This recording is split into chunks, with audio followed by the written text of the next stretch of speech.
అది ఇంకోటి మనం గమనించవచ్చు. లంకని దహిస్తున్నప్పుడు ఆయనకి చల్లగా ఉందని చెప్పాను నిన్న. ఎందుకు చల్లగా ఉందంటే సీతాదేవి ప్రార్థన చేసిందట. ఒక్కగానొక్క రామదూత వచ్చాడు నన్ను చూడ్డానికి, ఇతనికి ఈ ప్రకారంగా నిప్పు అంటించి ఇది చేస్తే నా జాడ రాముడికి చెప్పేవాడు ఎవడు ఉండడు కదా, కాబట్టి ఈ వానరుణ్ణి రక్షించాలి అనుకుంది సీతాదేవి. అనుకుని తన పాతివ్రత్య మహిమని ప్రతిజ్ఞగా పణంగా పెట్టి అగ్నిదేవుని ప్రార్థన చేస్తుంది. నేను త్రికరణ శుద్ధిగా రాముడిని నమ్మినట్లయితే, రాముడు తప్ప ఇతరుల యందు నా మనస్సు కించిత్ కూడా ప్రవర్తించకపోతే, కాబట్టి రాముడు యందు రాముడు అనుగ్రహం నా పైన ఉన్నట్లయితే, ఇలా ప్రతిజ్ఞ ఒక 5-6 శ్లోకాలు ఉన్నాయి. ప్రతిజ్ఞ చేసి ఆవిడ హనుమంతుడు చల్లగా ఉండాలి. సీతోభవ హనుమత, సీతోభవ హనుమత అంటే హనుమంతుడు ఎడల నువ్వు చల్లగా ఉండు అగ్నిదేవ, నువ్వు చల్లగా ఉండు, ఆయన ఏమి చేయకు అని సీతమ్మ ఇక్కడ ప్రార్థిస్తే అశోకవనంలో కూర్చుని అప్పుడు ఆయన తోక చల్లబడి. ఇది ప్రార్థన యొక్క గొప్పతనం. ఇది ముట్టుకోక్కర్లేదు చెప్తున్నా, అవునా? సో మనఃపూర్వకంగా తల్లి ప్రార్థించగానే అక్కడ చల్లగా అయిపోయింది హనుమంతుడు కదా. అందుకని మహాత్ముల యొక్క లీలలు జాడలు మనకి కనిపించవు. కాబట్టి సీతమ్మ అష్టసిద్ధులు ఇచ్చిందంటే నమ్మొచ్చు. ఆ జగజ్జన్ని కాబట్టి మరి తనకు నమ్మినటువంటి వాడు అంటూ హనుమంతుడు ఆయన్ని ఇప్పుడు అష్టసిద్ధి నవనిధులు ఇచ్చి అప్పుడు హనుమంతుడు స్థాయి ఏమైపోయింది? ఆయన వరాలు ఇచ్చే దేవుడు అయిపోయాడా లేదా? అయిపోయాడుగా. ఇప్పుడు హనుమంతుడిని ప్రత్యేకంగా ఉపాసన చేయట్లా, సీతారాములు చేస్తున్నాం, హనుమంతుడిని చేస్తున్నాం. అది సీతమ్మ ఇచ్చిందట. కాబట్టి భక్తుల్ని ఇప్పుడు హనుమంతుడు కూడా వాళ్ళకి కావలసినవన్నీ కూడా తీరుస్తూ ఉంటాడు. 32 రామ రసాయన తుమ్హరే పాసా సదా రహో రఘుపతి కే దాసా. రామ రసాయన తుమ్హరే పాసా అంటే ఏంటి? రామ రసాయనం అంటాడు. మామూలుగా రసాయనం అంటే మందు అని అర్థం. సంస్కృత రసాయనం అంటే మందు, ఔషధం అని. అది ఆయన ఎప్పుడూ కూడా ఆయన దగ్గరగా, పాస్ అంటే దగ్గర, ఆయన దగ్గరగా ఉంటుంది. అంటే ఏంటి దగ్గరగా ఉంటుంటే ఏదో బాటిల్ పెట్టుకొని ఉంటాడని కాదు. కాదు, ఎవరు రామదాస్ వారు రామజోగి మందు కొన్నారే పాట రాశాడు. రామయోగి మందు కొనండి కొనండి, ఈ మందు అందరికీ దొరికేది కాదు అంటాడు, ఓ పాట రాశాడు. ఇక్కడ రసాయనం అంటే మందని కాదు. ఎలాగైతే ఒక ఔషధము మన జబ్బులు తీసి పాలిస్తుందో అలాగే రామనామామృతం, రామతత్వామృతం ఏదైతే ఉందో అది హనుమంతుడిలో నిండి ఉన్నది. దగ్గరగా అంటే ఆయనలోనే ఉంది. కాబట్టి ఆయన ఉపాసించినటువంటి వాడికి ఆయన ఏం ప్రసాదిస్తాడు అంటే రామభక్తిని ప్రసాదిస్తాడు. ఎప్పుడు ఏమీ అడగకుండా ఆయన ఉపాసించిన వాడికి ఉత్కృష్టమైనటువంటి భక్తిని ప్రసాదిస్తాడు ఆయన. సదారహో రఘుపతికే దాస. కాబట్టి ఆయన వానరావతారం ఎత్తిన చాంచల్యం లేదండి. స్థిరమైనటువంటి దృఢమైనటువంటి సంకల్ప శక్తి, స్థిరమైన చిత్తము కలిగినటువంటి వాడు. వానర బుద్ధి కాదని కదా, స్థిరముగా రాముణ్ణే అంటిపెట్టుకొని ఉన్నాడు. ఎంత శక్తివంతుడైనా, ఎంత విద్యావంతుడైనా, ఎంత గుణవంతుడైనా, ఎన్ని ఘన కార్యములు సాధించినా అక్కడ దాసుడుగానే ఉన్నాడు. ఆయనకి ఆ దాసత్వంలోనే ఆనందం ఉంది. కానీ అలా అని చెప్పి భేదబుద్ధి లేదు. ఆయనకేమిటి? జ్ఞానంలో ఎదిగాడు రాముడు యొక్క బోధ వల్ల. కాబట్టి ఏ తత్వం అయితే రాముడిలో ప్రకాశిస్తుందో అదే తనలో ఉంది అని చెట్ట చివరిగా చెప్పాడు. నేను ఆత్మగా భావించినప్పుడు స్వామి నీవు నేను ఒకటే. ఆత్మగా భావించినప్పుడు జీవాత్మ పరమాత్మ వేరు కాదుగా అని ఉపనిషత్తులు చెప్తున్నాయి, ఒకటే అన్నాడు. నేను శరీరంగా ఉన్నప్పుడు నేను నీకెప్పుడు దాసుడినై, నేను జీవుణ్ణే అనుకున్నప్పుడు నీలో ఒక చిన్న అంశం నేను. ఇలా 3 రకాలుగా ఆయన స్వామి తన శరీర మనోబుద్ధులతో రాముడిని ఉపాసన చేశారు. అందుకని రామపాదాల దగ్గర ఉన్న హనుమంతుడిని ప్రార్థన చేస్తే రాముడి దగ్గర చేరుస్తాడు. అందుకే తుమ్హరే భజన రామకోపావై వెంటనే చెప్పేశాడు. నిన్ను భజిస్తే రాముడి యొక్క ఆశీర్వాదం, రాముడి యొక్క సాన్నిధ్యం, సన్నిహితత్వం లభిస్తుంది. జన్మ జన్మకే దుఃఖ విసురావై అని అనేక జన్మలు ఎత్తడం వల్ల మానవుడి సుఖ దుఃఖ దుఃఖాలు రెండు అనుభవించాలి కదా. కాబట్టి మళ్ళీ జన్మ ఎత్తాల్సినటువంటి ఆ దుఃఖము నివారించబడుతుంది. అంటే ఏంటి? ఈ జన్మరాహిత్యం అంటే మోక్షం. రాముణ్ణి పొందటం అంటే రాముడి దగ్గరికి వెళ్ళి కూర్చోటం కాదు, అంటే రాముడిలో లీనమవ్వటం. రామే చిత్తలయ సదా భవతమే భూరామ మాముద్ధర. ఈ చిత్తము రాముడిలో లయమైపోవాలి. చిత్తం లయమైపోతే, చిత్తవృత్తులు లేకపోతే ఏమవుతుంది? ఉన్నది ఆత్మే, పరమాత్మే ఉంటాడు. ఆ చిత్తం లయం అవడం అది. అలా రాముడి దగ్గరికి తీసుకువెళ్ళేటువంటి ఒక నిష్ఠ, ఓ భక్తి సర్వము ఆయన పరిపూర్ణమై ఉన్నాయి. కాబట్టి హనుమంతుడి ద్వారా రాముడిని పొందవచ్చు. ఒక రకంగా చెప్పాలంటే ఆచార్య స్థానంలో ఉంటాడు హనుమంతుడు. గురువు యొక్క బోధ వల్ల, గురువు యొక్క మార్గ నిర్దేశం వల్లనే కదా తత్వాన్ని తెలుసుకుంటాడు ఎవరైనా. కాబట్టి ఆ తత్వాన్ని సుబోధకం చేసేవాడు ఎవరు అంటే హనుమంతుడి యొక్క ప్రార్థన, హనుమంతుడి యొక్క ఆశీర్వాదం ఉన్నప్పుడు తత్వము సుబోధకం అవుతుంది. ఇంటలెక్చువల్ గా అర్థం చేసుకోవటం వేరు, దాన్ని తనలో సమన్వయం చేసుకోవటం వేరు. ఈ రకంగా రామతత్వాన్ని తెలిసిన వాడు ఏమవుతున్నాడు? అంతకాల చదవాలి కదా, అంతకాల రఘువర పురజాయి జహా జన్మ హరి భక్త కహాయి ఔర దేవతా చిత్తన ధరై హనుమత సేయి సర్వ సుఖ కరై संकट कटे मिटई सब पीरा जो सुमिरई हनुमत बलवीरा.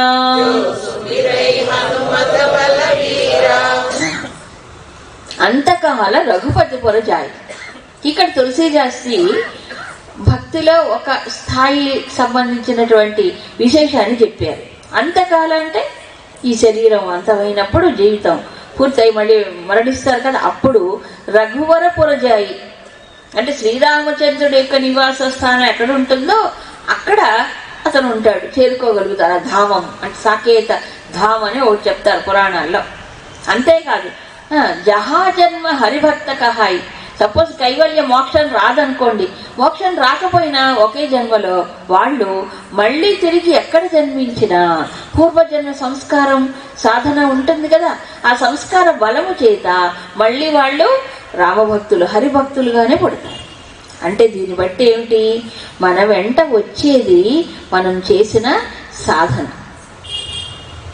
ఇంకేమి రాదు. 6th చాప్టర్ భగవద్గీతలో క్లియర్గా చెప్పారు. అంత్యకాలేచ మామేవా స్వరన్ముక్త్వా కళేవరం ప్రయాతిత్యజందేహం. చెప్పలే, చివరి సమయంలో నన్ను తలుచుకున్నటువంటి వారు నన్ను పొందుతారు.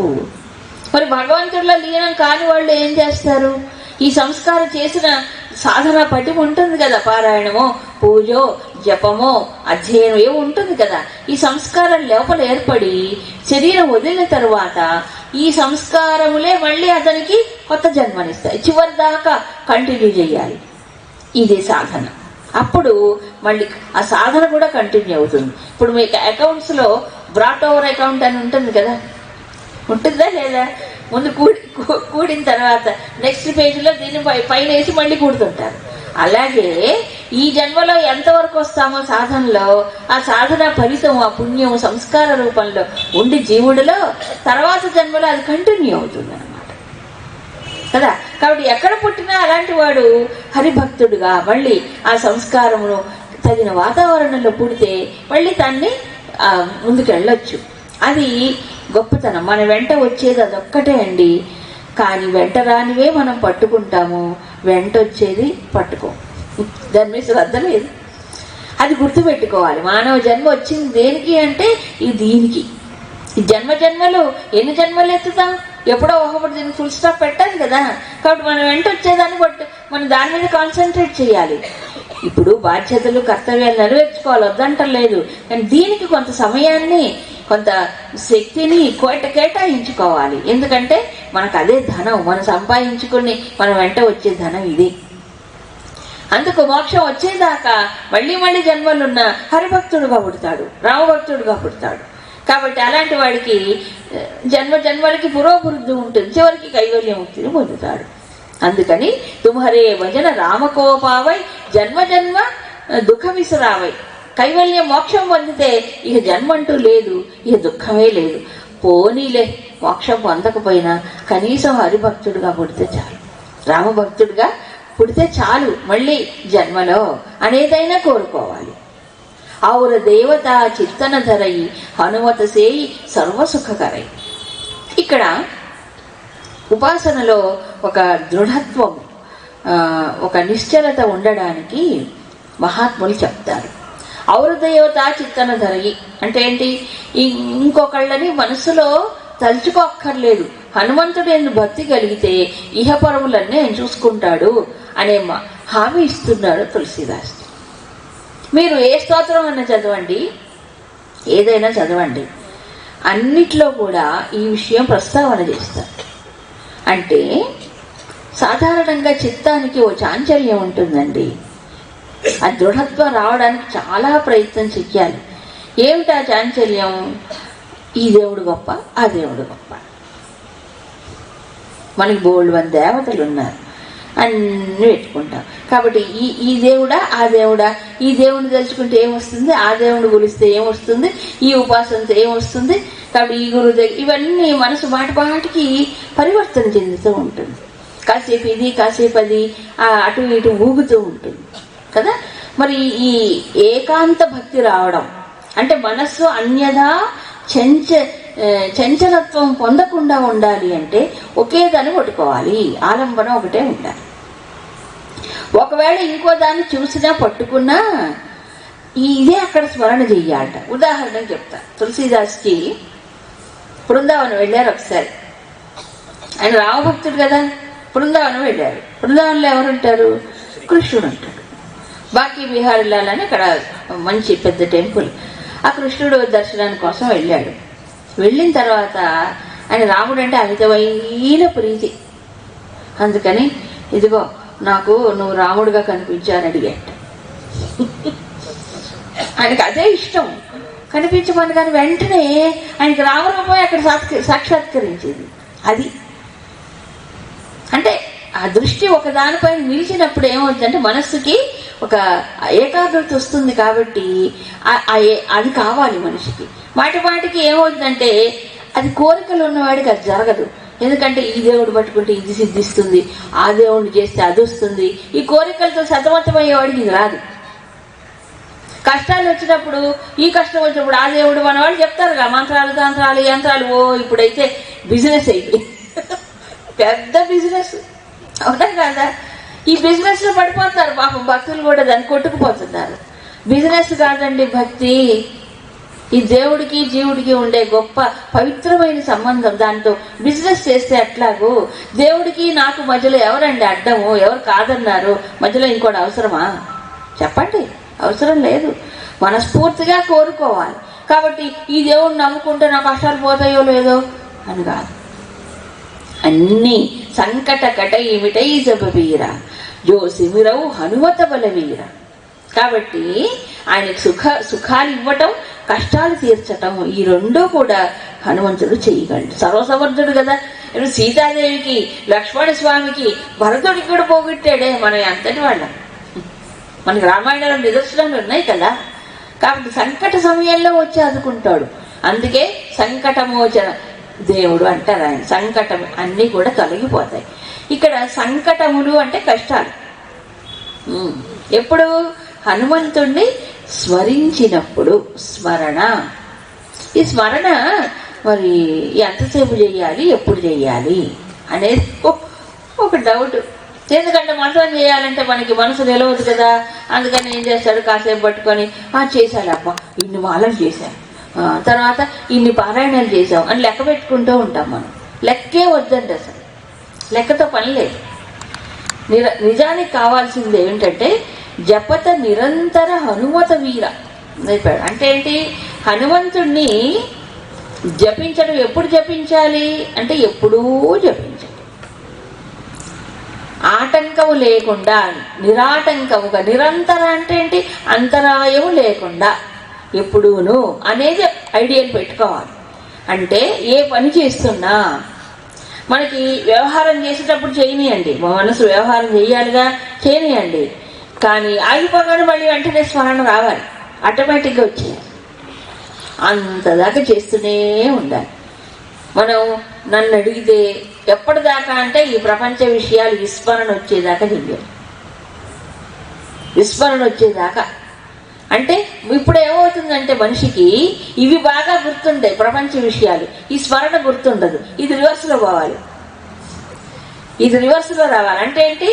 భగవంతుడి స్మరణ ఎప్పుడూ జరగాలి, ఇది విస్మృతప్రాయమై విస్మరణ జరగాలి. అమ్మో మా ఇల్లు మా వాకిలి అమ్మో ఏమైపోతాయి, he will take care of it. భగవద్గీతలో ప్రమాణం చేయలేదా? అనన్యాశ్చింతయంతో మాం ఏ జనా పర్యుపాసతే తేషాం నిత్యాభియుక్తానాం యోగక్షేమం వహామ్యహం. ప్రామిస్ చేశాడు, యోగక్షేమం వహామ్యహం. చెప్పలా? నేను యోగక్షేమాలు నేను చూసుకుంటాను, నువ్వు నన్ను చూడరా నాయన, నేను నిన్ను చూసుకుంటాను. అట్లా కాదుగా, ఇదే చూసుకుంటే ఇది కావాలి ఇది కావాలని అడుగుతాం, అదే తెలివి తక్కువతాం. శాస్త్రం చెప్పినా మనకు నమ్మకం లేదే. అనన్యాశ్చింతయంత అంటే ఏంటి? అనన్య చింతన, అన్యమైన చింతనలు లేకుండా అలా చెయ్యగలిగితే మొత్తం వ్యక్తిత్వమే మారిపోతుందండి, వ్యక్తిత్వమే మారిపోతుంది. ఎందుకంటే ప్రామిస్ చేశాడు కదా, అనన్య చింతనతో పర్యుపాసనతో నిత్యయుక్తతో ఇంద్రియములు కంట్రోల్లో పెట్టుకుని చేస్తే కనుక నేను నిన్ను యోగక్షేమాలు చూసుకుంటా అని కృష్ణుడు చెప్పాడు. ఇప్పుడు తులసీదాస్ చదివి చెప్తున్నా. మరి నా కష్టాలు, నాకుండే ఆటంకాలు, నాకుండే సమస్యలు ఆయనకు అప్పగించు. బరువు మన మీద పెట్టుకోవడం ఎందుకు? బరువు ఆయన మీద పెట్టేస్తే. అయితే మన బరువు తగ్గించుకోవడానికి ఇదే మార్గం. ఏమిటి మార్గం? స్మరణ. ఆయన చేతిలో పెట్టాలి. కష్టాలు సుఖాలు అవన్నీ నావి అనుకోకూడదు, ఆయన తీరుస్తాడు. ఒకవేళ నా ప్రారంభం బలీయగా ఉంటే అది కూడా అనుభవిస్తాను. అయితే స్మరణతో చేసినప్పుడు అది కూడా బరువు తగ్గిపోతుంది. భగవత్ స్మరణలో కష్టంగా అనిపించదు. ఇప్పుడు సీతమ్మ అశోకవనంలో ఆవిడ పడ్డ కష్టాలు ఎవరు పడ్డారండి? పడలే. అంత కష్ట సమయంలో కూడా ఆవిడ శరీరంలో ప్రాణాలు ధరించి ఉన్నది అంటే ఆంజనేయ స్వామి ప్రమాణం. లంకకెళ్ళి చూసింది సీతమ్మను ఆయనే. ఆయన అంటాడు, ఈ తల్లి ఇంకా శరీరంలో ప్రాణాలు పెట్టుకొని ఉన్నదంటే ఆవిడ మనసు ఎక్కడ లేదు, రాముళ్ళో ఉంది కాబట్టి ఆవిడ బ్రతికుంది అంటాడు. సో దీన్ని బట్టి ఏం తెలుస్తుంది మనకి కదా? శరీరం కష్టాల పాలు అవుతుంది, చుట్టుపక్కల అంతా రాక్షసులు ఉన్నారు ఆవిడకి, రాక్షస స్త్రీలు, వాడు పరమ కామకుడు. ఇలాంటి పరిస్థితిలో ఆవిడ మనసు ఎక్కడ పెట్టిందట? ఎక్కడుంది? రాముడిలో ఉన్నది కాబట్టి వాడు ప్రాణాలు ధరించి ఉన్నది అంటాడు హనుమంతుడే. ఎవరైనా అంతే కదా, చుట్టూ అలాంటి విషమ పరిస్థితులు వస్తాయి. ఇక్కడ అదే చెప్పారు. ఎవరైతే భగవంతుని స్మరణ చేస్తారో అప్పుడు ఏమవుతాయట? సంకటకట ఏమిటై ఈ సభపీర. సంకటములు కూడా వాళ్ళు ఇబ్బంది ఉంటాయి, పరిస్థితులు ఉంటాయి, వాళ్ళకి అవి తగలవు. ఒక రక్షణ తమకు తాముగా సృష్టించుకుంటారు. రామభక్తి తపస్సు చేసింది అక్కడ లంకలో కూడా సీతాదేవి. కాబట్టే ఆవిడ రావణాసురుణ్ణి కూడా ఏం చేసింది? నేను భస్మం చేస్తాను రా అన్నది. నేను బూడిద చేసేస్తా, నేను చెయ్యగలను కానీ చెయ్యను. ఎందుకు చేయను? రాముడు వచ్చి ఆ పని చూసుకుంటాడు. రామాజ్ఞ లేదు, నేనెందుకు, నా తపస్సు నేనెందుకు వృధా చేసుకోవాలి అంటుంది. శక్తి లేక కాదు, తపశ్శక్తిని రక్షించుకోవాలి కాబట్టి. సో ఆ రకంగా మరి భగవంతుడు, హనుమంతుడు అనుకోండి, శివుడు అనుకోండి, రాముడు అనుకోండి, క్లేశములు పోగొట్టడం, తర్వాత మనకి కష్టాలు తీర్చడం, ఇవన్నీ ఎప్పుడు? ఎవరైతే సుమురవు హనుమత బలవీరా స్మరణ చేయాలి. స్మరణ అనేది గొప్ప సాధన. నామ సంకీర్తన ఒక సాధన, శాస్త్రాధ్యయనం ఒక సాధన, మంత్రజపం ఒక సాధన. కానీ స్మరణ అనేది దేర్ ఇస్ నో ఎండ్. ఇన్ని లక్షలు చేయాలనేది లేదు, ఎప్పుడూనూ ఆ స్మరణ శక్తిని ఇటు మార్చుకుంటామా అటు మార్చుకుంటామా మన చేతిలో ఉంది. ప్రపంచ విషయాలు స్మరిస్తామా లేకపోతే భగవంతుడిని స్మరిస్తామా అనేది మన సాధన పటిమని బట్టి ఉంటుంది. అది పతంజలి యోగ సూత్రాల్లో స్మృతి గురించి ఒకటి చెప్పాడు ఆయన. స్మృతి అంటే జ్ఞాపకం, స్మరణేగా స్మరణ శక్తి. ఈ స్మృతి క్లిష్టం అక్లిష్టం అని 2 రకాలు ఉంటాయటండి. క్లిష్టం అక్లిష్టం మీకు అర్థమైపోయింది. క్లిష్టం అంటే కష్టం, అక్లిష్టం అంటే హాయిగా ఉండేది, కష్టం కానిది. ఈ స్మృతిని అంటే జ్ఞాపకాన్ని క్లిష్టంగాను అక్లిష్టంగాను మార్చుకునే శక్తి మనకుంది. ఎలాగో సింపుల్, మనము నెగిటివ్గా ఉన్న ఆలోచనలు లేదా మనకి ఏడుపులు దుఃఖాలు సమస్యలే తలుచుకుంటే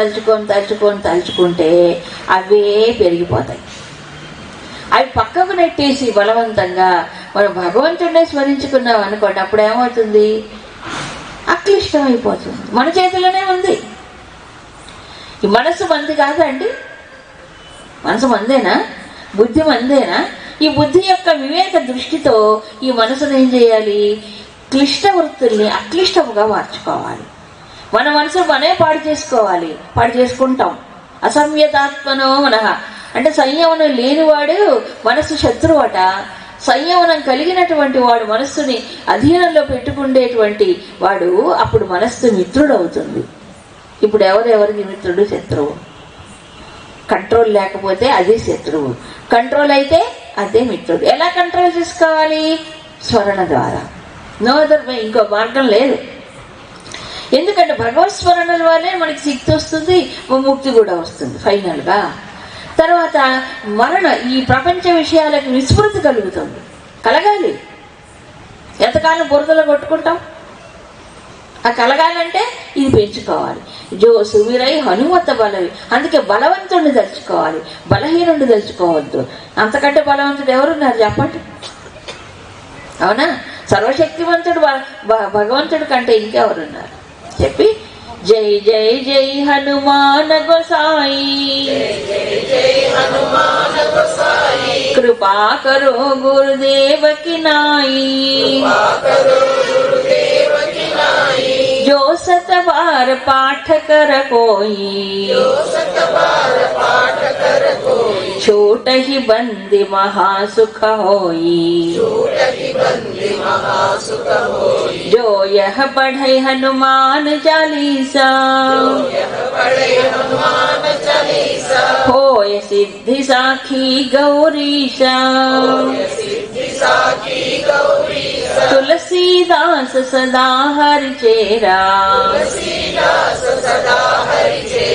की जय नाथ हृदय महडेरा.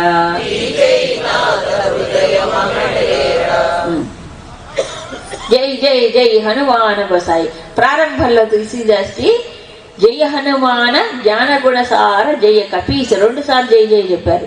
ఇంకా ఎండింగ్ లో 3 సార్లు చెప్తారు జై జై జై హనుమాన గోసాయి. అంటే ఏంటి? హనుమంతుడికి జయం అవ్వాలి. హనుమంతుడికి జయం అంటే ఏంటి? మనలో హనుమంతుడు నిలిచి జయం పొందాలి. మనలో ఉండే దుష్టమైనవి, ఆసురీ గుణములు, బలహీనతలు అన్నీ కూడా పోయి మనలో ఆయన విజయం పొందాలి. అది కావాల్సింది.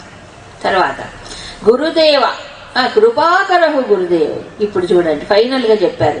ఎవరు ఇప్పుడు? ఆంజనేయుడు గురువు.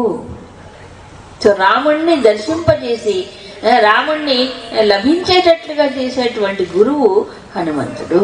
కాబట్టి కృపాకరో గురుదేవకి, నా పైన మీ యొక్క కృపని వర్షింపచేయండి. అందుకే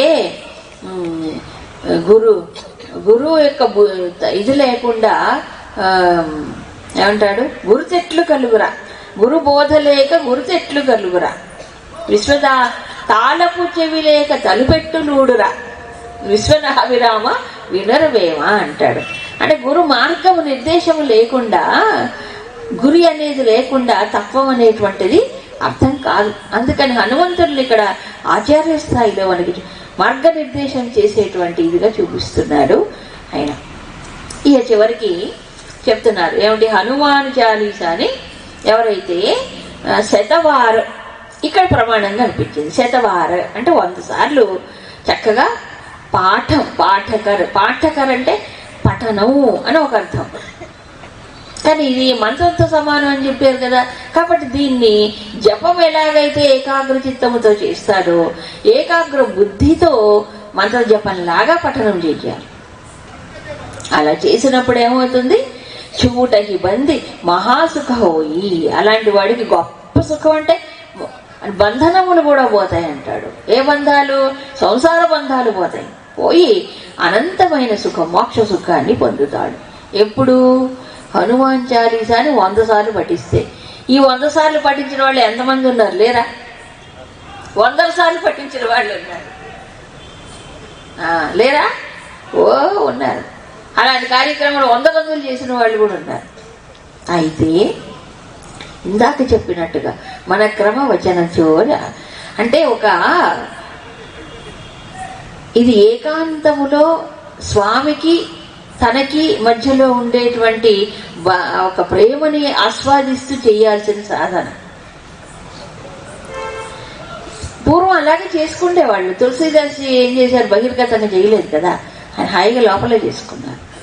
అలా ఎవరైతే తమకు తాము ఏకాంతంలో కూర్చొని స్వామి ముందు కూర్చొని ఆయనతో మాట్లాడుకుంటున్నట్టు ఆయన భావన చేసుకుంటూ ప్రార్థనా భావంతో చేసుకుంటే అప్పుడు ఆ స్వామి దారి చూపిస్తాడు.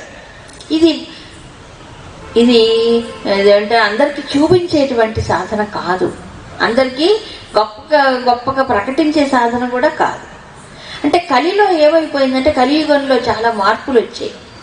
సంఘశక్తి ఒకటి, నలుగురు కలిస్తేనే దానికి శక్తి పెరుగుతుంది అనేటువంటిది కలిలో వచ్చే నినాదాలు ఇవన్నీ. కానీ ఎందుకు అంటే ఒకటి కూడా ఆలోచించాలి. కలిలో మానవుడికి ఒక్కడ కూర్చుంటే ఇదే, ఇప్పుడు ఈ రోజుల్లో ఇదే గుర్తొస్తుంది. ఓ పక్కన పూజ చేస్తుండే, ఓ పక్కన సెల్ పక్కన పెట్టి ఫోన్లో వచ్చి మాట్లాడుతుండే. అవునా కాదా? ఏ పని చేసినా సెల్లు మోగితే తీయాల్సిందే, మాట్లాడాల్సిందే. కాసేపు పక్కన పెట్టుకుంటే ఏమై రోగం చేయకూడదా? అదేమో నోరు పూస్తే వద్దంటుందా? ఫోను ఆఫ్ చేసుకోవచ్చు కదా. జాడ్యం ఇవే మనకు డిస్టర్బెన్స్ క్రియేట్ చేసాయి కదా. అందుకని ఒక్కడు కూర్చుంటే ఇవన్నీ జాడ్యాలు ఉంటాయి. కనీసం 10 మంది కూర్చొని ఆయన సామూహికంగా చేస్తే అప్పుడైనా బాగుంటాడంటే ఏవో అది కూడా కనిపించట్లే ఇప్పుడు నాకు. ఎంతమందిలో ఉన్నా ఫోన్ వస్తే లేచి వెళ్ళిపోవాల్సిందే లెక్క కదా. మనం ఏం చేస్తున్నాం, ఎక్కడున్నాం అనేది కూడా గుర్తుండదు. వెంటనే ఏదో అయిపోయినట్టుగా లేచి వెళ్ళిపోయి ఏమవుతుంది, కాసేపు ఆపితే ఏం కాదు అక్కడ. కానీ జాడ్యం. ఇంకోటి ఏంటంటే కలిలో మానవుడికి చంచలత్వం ఒకటి, స్థిరత్వం లేకపోవటం ఒకటి, శ్రద్ధారాహిత్యం ఇలాంటివన్నీ ఉంటాయి. సో 10 మంది కలిసి సామూహికంగా చేస్తే ఒక ఉత్తేజము, ఒక కాస్తలో కాస్త చేసినప్పుడల్లా కాస్త ఒక నమ్మకం, దృఢత్వం వస్తుందనే ఉద్దేశంతో చెప్పారు తప్ప ఇంకోటి కాదు. అంటే నలుగురు కలిస్తే ఒక వాతావరణం ఏర్పడుతుంది, దానిలో ఇతను కూడా కొంత శ్రద్ధని భక్తిని పెంచుకుంటాడని చెప్పాడు. కానీ నిజానికి ఇది స్వామి తులసీదాస్ చెప్పింది ఒక్కడు ఏకాంతంలో స్వామి యందు శ్రద్ధతో భక్తితో తనకు తానుగా చెయ్యవలసిన సాధన. ఇది ఎవరితో కలిసి చెయ్యక్కర్లేదు. అప్పుడు ఆయనకి నాకు ఏమో రిలేషన్ ఏర్పడుతుంది, ఓ సంబంధం ఏర్పడుతుంది. మనసు చెదరదు, అప్పుడు దృష్టి చెదరదు. కాబట్టి అప్పుడు మహాసుఖహోయి సంసార బంధాలు కూడా. ఎందుకంటే ఆంజనేయ స్వామి కంటే సర్వసంగ పరిచయం ఎవరున్నారు చెప్పండి? కావునా కాదా? సర్వమును త్యజించే రాముడినే పట్టుకున్నాడు ఆయన. కాబట్టి అలాంటి మహాత్ముడిని గురువుగా భావించి ఆయన చేసినప్పుడు చదివినప్పుడు వీళ్ళకు కూడా ఈ బంధాలన్నీ మానసికంగా తెగిపోతాయి. మళ్ళీ ఈ దేవత అనుకుంటారు, వామ్మో మాకు బంధాలన్నీ పోతే ఏమైపోతాం మేము, మా పిల్లలు ఏమైపోతారు, మా భార్య బిడ్డలు ఏమైపోతారు, మేమంతా సాధు సన్యాసులు అయిపోతాము. ఏం కాదండి. ఇక్కడ చెప్పింది ఏంటంటే సంగత్యాగం అనేది శారీరకం కాదు, మానసికం. ఉన్న చోటే ఉండొచ్చు, పనులన్నీ చేసుకోవచ్చు, కానీ మానసికంగా ఒక డిటాచ్మెంట్ వస్తుంది. అంటే నిస్సంగ భావన అనేది ఎప్పుడు కలుగుతుంది? వివేక వైరాగ్యాలప్పుడు కలుగుతుంది. కాబట్టి ఆంజనేయ స్వామిని గురువుగా స్వీకరించినప్పుడు ఆ నిస్సంగ భావన వస్తుంది. తామరాకు మీద నీటి బొట్టు అనేది విన్నారు కదా, అలాగా ఉంటాడు మనిషి. ప్రపంచంలోనే ఉంటాడు, కానీ అది తనకి తాకదు. ఈ భక్తి అనేటువంటిది అతన్ని అలా రక్షిస్తుంది, ఉపాసన. అందుకని ఎప్పుడు ఎవరైతే ఈ హనుమాన్ చాలీస చదువుతారో వాడికి 2 లభిస్తాయని నిజమైన స్వామి అని తులసీదాసుని అడిగితే ఒట్టు అంటారు. సో ఏమంటారు, ఓ సిద్ధి సాక్షి గౌరీశ సాక్షి. ఎవరు సాక్షి? గౌరీశుడైన శివుడు సాక్షిగా చెప్తున్నాను. ఎవరైతే హనుమాన్ చాలీసను ఉపాసనగా చేస్తారో అప్పుడు వాళ్ళకి ఎలాంటి సిద్ధి కానీ ఏ లక్ష్యాన్ని కానీ వాళ్ళు సాధిస్తారు. శివుడు ఎందుకండి మధ్యలో వచ్చాడు? ఆయన ఎవరు మరి? శివాంశే కదా. శివుడే ఒక అంశతో ఆంజనేయుడుగా అవతరించాడు కాబట్టి అందుకు శివుడు ఆయన చెప్పాడు శివాంశ. తులసీదాస సదాహరి చేరా కీ జైనాథ హృదయ మహడేరా. ఇప్పుడు ఏం కోరుకుంటున్నారు? ఫైనల్గా ఏం కోరుకోవాలి? తన పేరు చెప్పి, స్వామి నేను తులసీదాసుని కాబట్టి ఎప్పుడూ కూడా ఎవరిని సేవిస్తారట తులసీదాస్కి? హరి. హరి అంటే అక్కడ శ్రీరాముడు. శ్రీరాముడిని సేవిస్తాను, కానీ శ్రీరాముడిని నేను నిరంతరం సేవించాలంటే హృదయ మహడే, నా హృదయములో నువ్వు చక్కగా ఒక నివాసం ఏర్పరచుకో. గుడారం వేసుకొని ఉన్నట్టుగా నా హృదయంలో నువ్వు ఎప్పుడు నిలవాలి. అంటే హనుమంతుడు హృదయంలో ఉంటే అప్పుడు వాడికి రామభక్తి కలుగుతుంది. కానీ ఏం కోరుకోవాలి ఇప్పుడు హనుమంతుడిని? నా హృదయంలో ఉండు స్వామి. హృదయంలో ఉంటే అదే రక్షణ, అదే రక్షణ. ఇంకేం కావాలని అనిపించదు మనకి. అప్పుడు రాముడినే కోరుకుంటాం. రాముడిని కోరుకోవడం అంటే ఏంటి? మోక్షం పొందటమే. రాముడు ఎవరు? ఆనంద స్వరూపుడు కాబట్టి అనంత ఆనందం పొందుతాడు వాడు. అలాంటి వాడు దాన్ని కోరుకోవాలి. ఇంకా దానిపైన ఆసక్తి కలగదు. భగవంతుడిని ఎప్పుడైతే హనుమంతుడు హృదయంలో పెట్టుకుంటాము. తులసీదాస్ ఫైనల్గా అది చెప్పారు. మనం కూడా అది కోరుకోవాలి. నా హృదయంలో ఉండి స్వామి, ఉండి నిరంతరం రాముడిని సేవించేటువంటి ఇది భాగ్యం నాకు కలిగించు. ఎందుకని? నేను రాముడిలో లీనం అయిపోవాలి, కావాల్సింది అది. కాబట్టి హనుమంతుడు ఎంత భక్తుడో కదా, అంత భక్తి. కాబట్టి ఫైనల్గా ఆంజనేయ స్వామి పొందింది అదే, రాముడిలోనే లీనం అయిపోయాడు. ఇప్పుడు కూడా ఉన్నారు చిరంజీవిగా అంటారు, ఎందుకంటే మనలాంటి భక్తులకి మార్గదర్శకం చేయడానికి. కానీ ఎప్పుడు రాముడిలో లీనమయ్యే ఉంటాడు ఆయన. కాబట్టి మనం కోరుకోవాల్సింది అదే, హనుమంతుడి ద్వారా రామభక్తిని పొందాలి, రాముడిలో లీనమైపోవాలి. దానికి ప్రేరణ నాకు హనుమంతుడు ఇస్తాడు. హరి ఓం. అంతే కదా. చివరిగా ఒక దోహా ఉంది చూడండి, మళ్ళీ అదే ప్రార్థన. పవన తనయ సంకట హరణ మంగళమూరతి రూప రామలఖన సీతా సహిత హృదయ బసహు సురభూప. పవనతనయ సంకటహరణ, సంకటములను హరించేటువంటి స్వామి. మంగళమూర్తి రూపు. చూడండి స్వామి రూపం ఎలా ఉంటుంది? మంగళకరమైన మూర్తి. కోతి అనుకోకూడదండి, మంగళ రూపుడు స్వామి. ఆ వానర అవతారాన్ని ఇచ్చాడు కానీ సర్వమంగళములను ప్రసాదించేటువంటి మంగళ రూపం స్వామిది. ఆయన గుణములు కానీ, ఆయన శక్తి కానీ, ఆయన భక్తి కానీ అన్నీ మంగళకరమైన. కాబట్టి రామలఖన సీతా సహిత. ఇంకోటి కోరుకుంటున్నారు, నువ్వు అక్కడవే కాదు, నాకు మొత్తం ఫ్యామిలీ పిక్చర్ కావాలి. అంటే ఏంటి? రాముడు లక్ష్మణుడు సీతమ్మతో కలిసి నీవు హృదయ బసహు అంటే ఎప్పుడు నా హృదయంలోనే నివసించు. సురభూప అంటే దేవతలందరికీ కూడా నీవు అధికుడైనటువంటి వాడు. అందుకని సీతారామ లక్ష్మణ సమేతుడవై ఎప్పుడు నా హృదయంలోనే నీవు నివసించు. ఇది చాలా ముఖ్యమండి. ఫైనల్ ఇది ముఖ్యం. భగవంతుడు నాకు హృదయంలో ఉండాలి, పైగా ముగ్గురు కలిసి వాళ్ళతో పాటు నువ్వు ఉండు, నా లోపల నివసించు స్వామి అని అది ప్రార్థన చెయ్యాలి మనం. నిజానికి తులసి ఈ హనుమాన్ చాలీస పఠించామంటే ఈ చివరి దోహా ఉండే భావం ముఖ్యం. అది మన ఎల్లవేళలా అన్ని సందర్భాలలో మనకి మంచి దారిని చూపి మన ఆధ్యాత్మికమైన ప్రయాణాన్ని సుగమం చేస్తుంది, దాంట్లో సందేహం లేదు.